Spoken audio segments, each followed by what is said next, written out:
continue down, because maybe this move up was a liquidity graph because it stopped me out. So maybe this was just a daily Rickman form.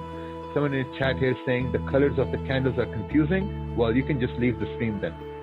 Okay, perfect. So now if you're still anticipating price to continue down, now you're saying that, okay, I'm gonna maybe enter a second position once price breaks the previous candle's low, because I'm still anticipating price to continue bearish. I'm still anticipating on the higher time frame for price to continue down to fill this wick right over here. Right, so now what about stop loss? When this low is broken, what I've been placing stops above the previous candle high.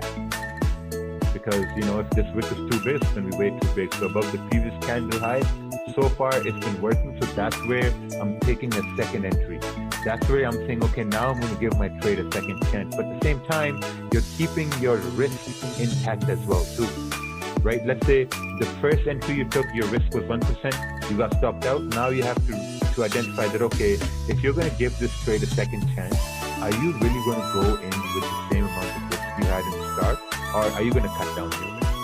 Now, risk is something very personal. You have to really, like, you know, come up with your own risk scenario. So that's how I'm going to be taking second entries when price breaks the low of the previous candle. I think to really understand this, if someone doesn't still understand this, you'll have to rewatch this maybe like 3-4 times. Alright, you have to understand the visual formation of candles. Yeah, so this is what I was talking about. I really didn't make these charts. Rakil made these charts and I'm going off these. Right, so you really have to understand the visual formation of candles. That's what we did right over here. When you have two high time frame candles, they're filling the wicks. You have to break down two candles into simple market structure to see what's going on.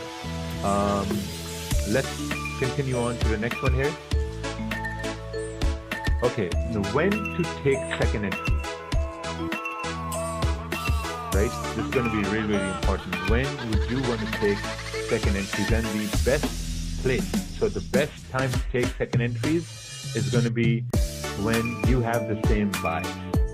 You know, when you're in a sell and you see that there's room to fall and you see that there's enough range, there's clean traffic to the left and you get stopped out, you have to keep the same bias. A second entry doesn't mean that if you get stopped out, now you're going to take the opposite trade. No, that's a new trade idea. You're following on the same trade idea. You're following on when you're keeping the bias the same. When you have a buying bias, you take a buy after a supported form. Let's say price goes up, makes a high, comes back down, creates a support, right? You take a buy, price stops you out, and then price starts to go back up again. Then you're taking the second entry.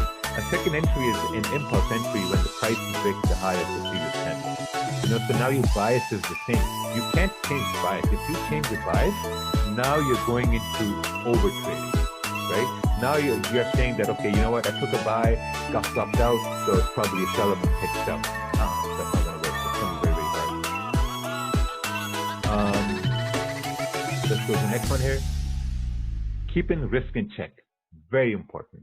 Extremely important. You know, sometimes what happens is the guys take a trade, they get stopped out, and when they get stopped out, what they want to do is they want to up their risk. They want to say, okay, you know what, now I'm going to make this loss back. I took this loss, I took this L, but I'm going to make it back.